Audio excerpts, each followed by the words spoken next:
నమస్తే, welcome to okay TV. ప్రస్తుతం నా ముందు కంటెస్టెంట్ ఎమ్మెల్యే కోట నీలిమ గారు ఉన్నారు. అలాగే Sanath Nagar in charge Congress party. So మాట్లాడే ప్రయత్నం చేద్దాం. జూబ్లీహిల్స్ ఉప ఎన్నికకు సంబంధించి సర్వత్రా దాదాపు 3 నెలల పాటు ప్రజాక్షేత్రంలో తిరిగిన పరిస్థితి. సో ఈ నేపథ్యంలో ఫైనల్గా కాంగ్రెస్ పార్టీకి పట్టం కట్టిన పరిస్థితి జూబ్లీహిల్స్ నియోజకవర్గానికి సంబంధించి ఎట్లా ఉండబోతుంది, అలాగే బీహార్ ఎన్నికల రిజల్ట్ గురించి కూడా మాట్లాడే ప్రయత్నం చేద్దాం. నమస్తే మేడం. సో ఇప్పుడు దాకా ప్రజెంట్ అయితే కూల్ అయినట్టనే ఇక జూబ్లీహిల్స్ లేదు. యాక్చువల్లీ ప్రజెంట్ అయితే మళ్ళీ మొదలు పెట్టినట్టు ఏంటంటే మన అభివృద్ధి కార్యక్రమాలు కానీ రేవంత్ అన్న గవర్నమెంట్ ప్లాన్స్ అన్ని ఒక్కొక్క డిపార్ట్మెంట్ ఒక్కొక్క మినిస్ట్రీ ఎన్నో ప్లాన్స్ ఉన్నాయి. అవన్నీ ఆగినాయి because of code of conduct. మీకు తెలుసు కదా, ఎలక్షన్ ముందర కోడ్ ఆఫ్ కండక్ట్ వస్తుంది, అభివృద్ధి కార్యక్రమాలన్నీ ఆపాల్సి వస్తుంది. కాబట్టి మళ్ళీ వెంటనే పుంజుకుని మళ్ళీ ఫుల్ స్పీడ్గా అభివృద్ధి కార్యక్రమాలు. మీ పక్కన ఉన్న నియోజకవర్గం జూబ్లీహిల్స్ ఎట్లా అనిపిస్తా ఉంది ఇప్పుడు? కాంగ్రెస్ పార్టీకి పట్టం కట్టారు, అది కూడా సిట్టింగ్ స్థానం. అది ఫస్ట్ ఏంటంటే ప్రజలకి ధన్యవాదం చెప్పాలి. ఎందుకంటే మేము చేసిన కృషి, మేము చేసిన క్యాంపెయిన్ అందరం కలిసి ఎంతోమంది నెలల తరబడి ఇక్కడే ఉండి అంత చేసిన ఆ పనికి వాళ్ళు మెచ్చుకుని వాళ్ళకి ఒక మంచి రెస్పాన్స్ ఇచ్చారు. ఆ రెస్పాన్స్ ఆల్సో మాకు సపోర్ట్ కరెక్టే, కానీ ఒక రకంగా చూస్తే బీఆర్ఎస్ చేసిన ఒక వాళ్ళ రకం క్యాంపెయిన్ క్రితం 10 ఏళ్ళగా చేసిన వాళ్ళ ఇర్రెగ్యులారిటీస్ అనండి, కరప్షన్ అనండి, అహంకారం అనండి, దాన్ని మళ్ళీ చూపించిన బీఆర్ఎస్కి ఒక మంచి లెసన్ చెప్పారు. అలాగే బీజేపీ ఎవరైతే హిందూ ముస్లిం ఎజెండా తప్ప వాళ్ళకి ఇంకేం ఎజెండా లేదు, వాళ్ళకు కూడా ఒక మంచి ఆన్సర్ చెప్పారు ప్రజలు. కాబట్టి నేను ఎప్పుడు అదే అంటాను, ముందర ఎలక్షన్ ముందర కూడా ఎన్నోసార్లు మీడియాతో ఇదే అన్నా, హైదరాబాద్ ప్రజల్ని కానీ హైదరాబాద్ ఓటర్స్ని కానీ తక్కువ అంచనా వేయకూడదు. వాళ్ళకి పాలిటిక్స్ అవగాహన ఉంటుంది, డెవలప్మెంట్ పాలసీస్ ఎలా ముందర తీసుకెళ్లాలనే అవగాహన ఉంటుంది, గవర్నమెంట్లు సరిగ్గా పనిచేస్తున్నాయా లేదా అనే అవగాహన ఉంటుంది. అందరికంటే ఎక్కువ ఇంపార్టెంట్ ఏంటంటే ఎవరు సిన్సియర్ పొలిటీషియన్ కాదు. కొంతమంది మీడియాకి ట్విట్టర్కి పరిమితమై ఉంటారు పొలిటీషియన్స్. వాళ్ళెవరు నిజంగా గ్రౌండ్ మీద వచ్చి పనిచేసేవాళ్ళు. రేవంత్ అన్న లాంటి మనిషి, మా మంత్రివర్యులు ఎంతోమంది ఇక్కడ జూబ్లీహిల్స్ లో క్యాంపెయిన్స్ కూడా వచ్చారు. కానీ కేటీఆర్ ప్రెస్ మీట్ మొత్తం కూడా ఈ 6 గ్యారెంటీలు అమలు కాలేదు, 2 సంవత్సరాల నుంచి ఏం చేయలేదనే దాని మీద ప్రచారంలో ఎక్కువ ఫోకస్ చేశారు కదా. మీరు ఏం చెప్తారు? ఇప్పుడున్న రిజల్ట్ ప్రకారం ఇప్పుడు కాంగ్రెస్ పార్టీ గెలిచింది, మరి అవాస్తవాలని ఏం చెప్తారు మీరు? ఒకటి ఏంటంటే ఫస్ట్ మేము కూడా అపోజిషన్లో ఉండే, మేము కూడా 10 ఏళ్ళు మేము కూడా ఫైట్ చేసాం. అపోజిషన్ మెయిన్ డ్యూటీ ఏంటి? సో మనం ఫస్ట్ అది అర్థం చేసుకోవాలి. అపోజిషన్ ఇన్ ఏ డెమోక్రసీ వాళ్ళు చేయాల్సిన పని ఏంటి? ప్రజల ఇష్యూలు కనుక గవర్నమెంట్ వాటిని సీరియస్గా తీసుకోకపోతే వాటి మీద పోరాటం చేయటం, అవి అయ్యేటట్టు చూడటం, ఎవరికైనా అన్యాయం అవుతుంటే న్యాయం వచ్చేటట్టు చూడటం, అంతే తప్ప మనం తెలంగాణని ఒక్క స్టెప్ ముందర తీసుకెళ్తే బీఆర్ఎస్ దాన్ని 100 స్టెప్పులు వెనకాల తీసుకురావడానికి ప్రయత్నం చేస్తుంది. ఇది ప్రజలు ఎదుర్కొన్నా ఉండదా? అది కూడా హైదరాబాద్ ప్రజలు ఎదుర్కొన్నా ఉంటుంది కదా. మరి వాళ్ళకి అర్థం అవుతుంది. మరి ఇప్పుడు కేటీఆర్ ప్రెస్ మీట్ కానీ ఆయన ఎప్పుడు మాట్లాడినా సరే, ఎప్పుడు చూసినా దుమ్మెత్తిపోవడం రేవంత్ అన్న మీద, కాంగ్రెస్ ప్రభుత్వం మీద. మరి ప్రజలు దీనికి అసహనం చూపించారు. వాళ్ళు దీన్ని మేము ఒప్పుకోము అని ఓటేసి చూపించారు జూబ్లీహిల్స్లో. ఇది ఇప్పుడు అర్థం చేసుకుని బీఆర్ఎస్ కేటీఆర్ వాళ్ళ ధోరణి మార్చుకుంటే బాగుంటుంది, లేదా అంటే it's good for Congress. Revanth Reddy ప్రచారానికి రావడమే నెగిటివ్ అన్నట్టుగా ఇప్పుడు బీఆర్ఎస్ వాళ్ళు చెప్పింది అదే. ప్రచారానికి రావడం వల్ల కాంగ్రెస్కి నెగిటివ్ అవుతుంది తప్పితే ప్లస్ అవ్వట్లేదు అనేది కదా వాళ్ళు ప్రచారం చేసేది కూడా. వాళ్ళు ఏ ప్రపంచంలో ఉంటారో నిజంగా మీరు కనుక్కొని చెప్పాలి. ఏంటి అంటే ఫామ్ హౌస్లో ఉన్న వాళ్ళ సంగతి నేను మాట్లాడలేదు, బట్ వీళ్ళు కూడా ఏదైతే మనకు కనిపిస్తుంటారో స్క్రీన్ మీద కానీ ట్విట్టర్ మీద కానీ సోషల్ మీడియా మీద కానీ, అసలు మెంటల్గా ఏ ప్రపంచంలో ఉన్నారో మనం కొంచెం కనుక్కోవాలి. రేవంత్ అన్న మూలంగా మనం మొత్తం అపోజిషన్లో మేము చేసిన ఫైట్, బీఆర్ఎస్కి అగేన్స్ట్గా చేసిన ఫైట్ని ఆయన ఎలక్టోరల్గా ఒక బ్రహ్మాండమైన విక్టరీ లాగా 2023 అసెంబ్లీ ఎలక్షన్స్లో చూపించారు. ఈ రోజున మనందరి అదృష్టం మూలంగా ఆయన ముఖ్యమంత్రి, ఆయన వచ్చిన మరుక్షణం నుంచి పని మొదలుపెట్టి ఈరోజు 2 ఏళ్ళు అయిన తర్వాత, 2 ఏళ్ళు కూడా అవ్వలే సరిగ్గా, అయినా కూడాను 10 ఏళ్ళ అవ్వని అభివృద్ధి 2 ఏళ్ళలో చేసి చూపిస్తున్నారు.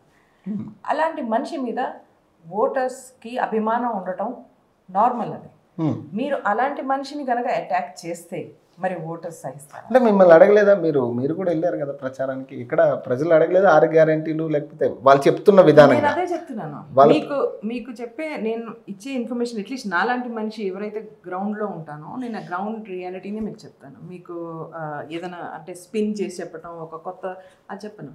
ఐఎమ్ టెలింగ్ యూ గ్రౌండ్ మీద ఏది ఉందో అదే చెప్తాను. వాస్తవం ఏంటంటే ప్రజలు ఇక్కడ సనత్ నగర్ అయినా ఈ పక్కన జూబ్లీ హిల్స్ అంటే మేము పక్కన కాన్స్టిట్యువెన్సీస్ కాబట్టి వాళ్ళందరికీ తెలిసి అభివృద్ధి అయిందని వాళ్ళు చూస్తున్నారు, మేము కృషి చేస్తున్నామని. మేము ఏదో ఒక వంకలు చెప్పి ఆపట్లే కదా ఏమి బీఆర్ఎస్ టైంలో అయినట్టు. బీఆర్ఎస్ ప్రభుత్వంలో ఏమైందంటే వాళ్ళకి ఇచ్చుకోవడాలు, లేకపోతే ఏదైనా వంకలు చెప్పి ఇంకో పని చేయడం, లేకపోతే కరప్షన్ ఏదైనా చేయడం, అలాంటి పనులు ఏం చేయట్లేదు కదా.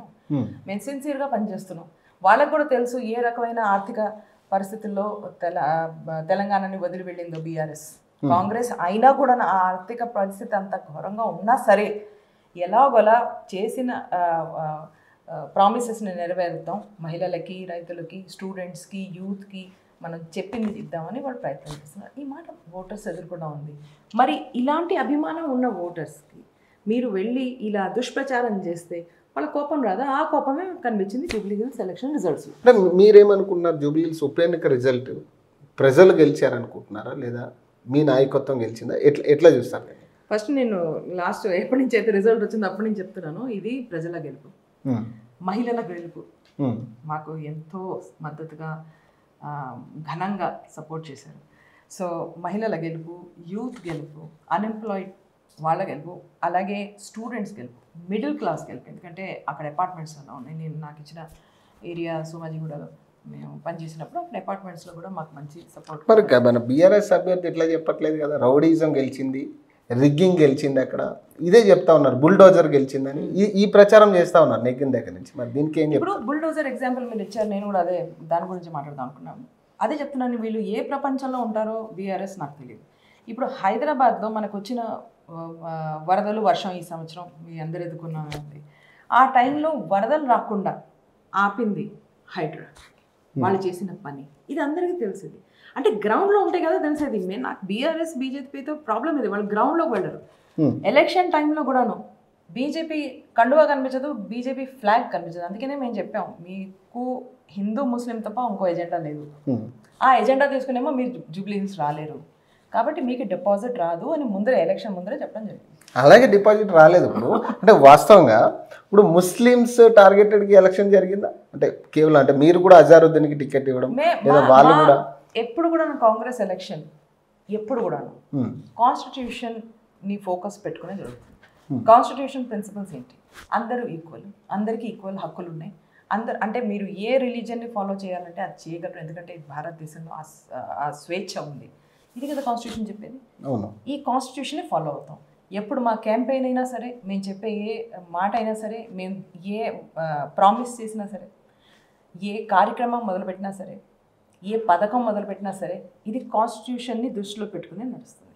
కాబట్టి ఈ వర్గానికి ఆ వర్గం ఇలాంటివన్నీ చేసేది బీజేపీ, బీఆర్ఎస్. వాళ్ళిద్దరు పైగా వర్గాలు కాదు, వాళ్ళిద్దరు కలిసి ఎలక్షన్ ఫైట్ చేస్తారు. ఇప్పుడు బీఆర్ఎస్ అదే చెప్తుంది కదా, బీజేపీ కాంగ్రెస్ ఒకటని చెప్తా ఉంది కదా బీఆర్ఎస్.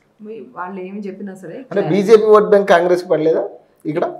అసలు నా ఉద్దేశంలో అయితే ఈ ఓట్ బ్యాంక్స్ ఇలాంటి ఆర్గనైజేషన్ అంటే ఇది వీళ్ళ ఓట్ బ్యాంక్, అది వాళ్ళ vote bank, it's a wrong thing. మేము ఫైట్ చేసింది అభివృద్ధి ఎజెండా మీద. మాకు బీజేపీ వాళ్ళు కూడా ఓటేసి ఉండొచ్చు, మాకు బీఆర్ఎస్ వాళ్ళు కూడా ఓటేసి ఉండొచ్చు, ఎందుకంటే మేము మాట్లాడేది అభివృద్ధి గురించి కదా. ఎవరైనా తిట్టడం, ఎవరైనా చిన్నగా కింద చూపించడం అది చేయట్లేదు కదా. మేము పర్సనల్ అటాక్స్ చేయట్లేదు కదా.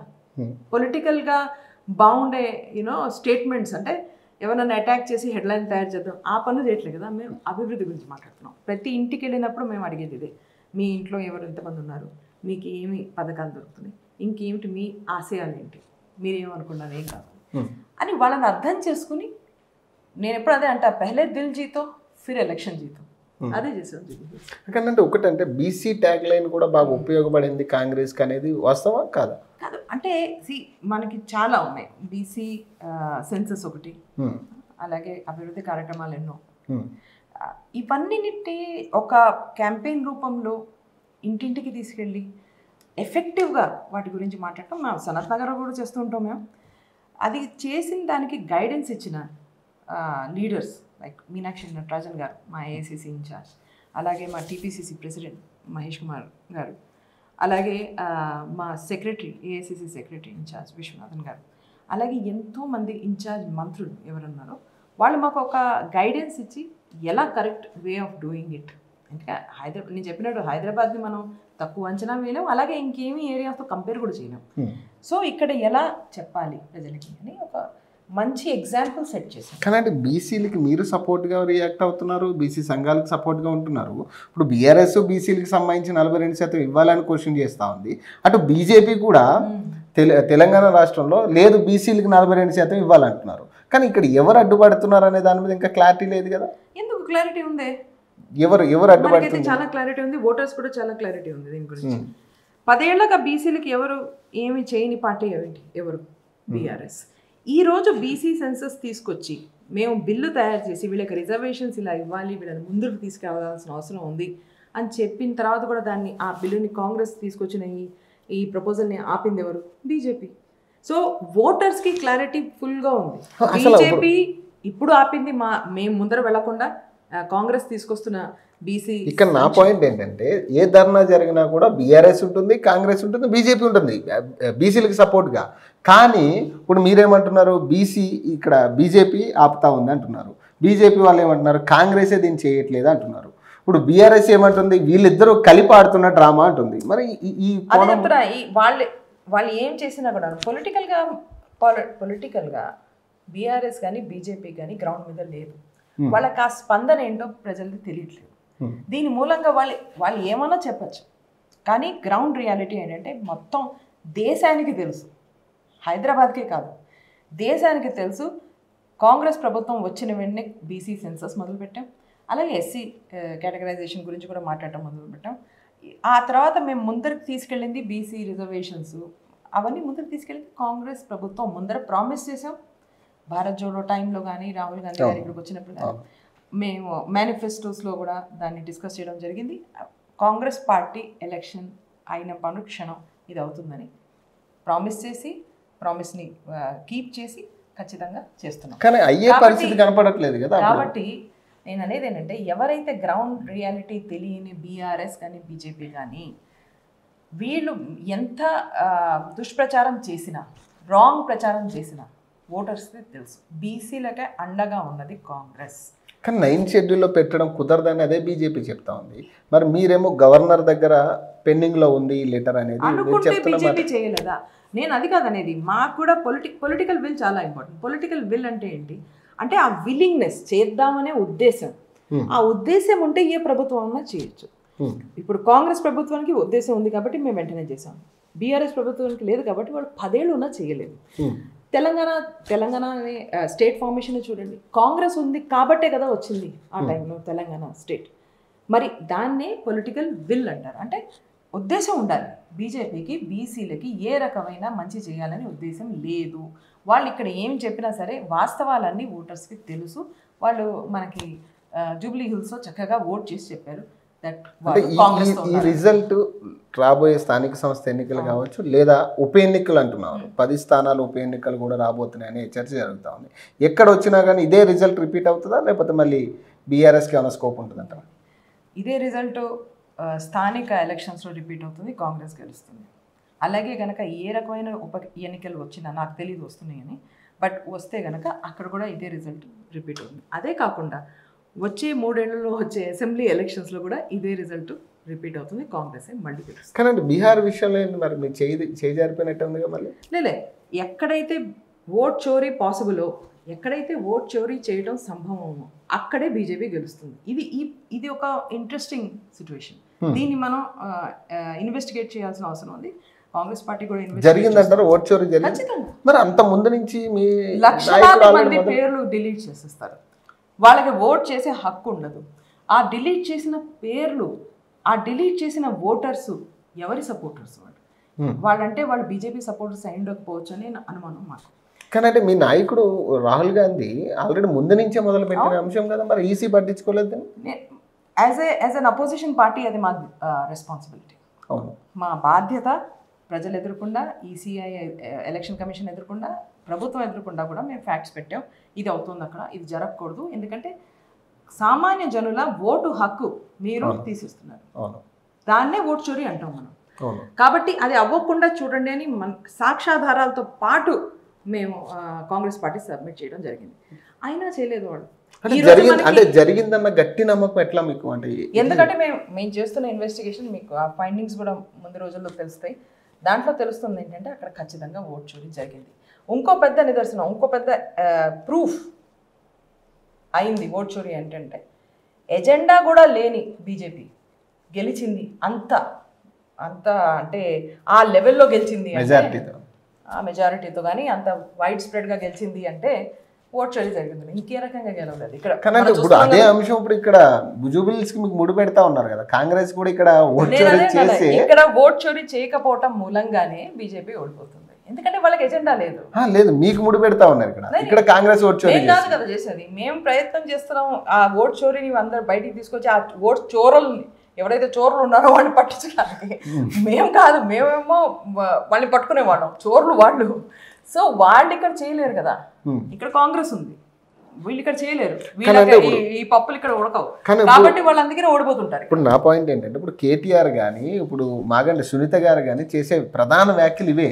ఇక్కడ రిగ్గింగ్ జరిగింది, 100% ఇక్కడ ఓట్ చోరీ జరిగింది కాబట్టి కాంగ్రెస్ అభ్యర్థి గెలిచాడు అనేది. ఇది మేము ఓట్ చోరీ ఎప్పుడైతే కాంగ్రెస్ మా ప్రియతమ నాయకులు రాహుల్ గాంధీ గారు ప్రెస్ కాన్ఫరెన్స్ పెట్టి ప్రెజెంటేషన్స్ ఇచ్చి ఎప్పుడైతే ఆయన ఓట్ చోరీ గురించి పబ్లిసిటీ చేస్తారో, మాట్లాడతారో, సాక్ష్యాధారాలతో మాట్లాడతారు.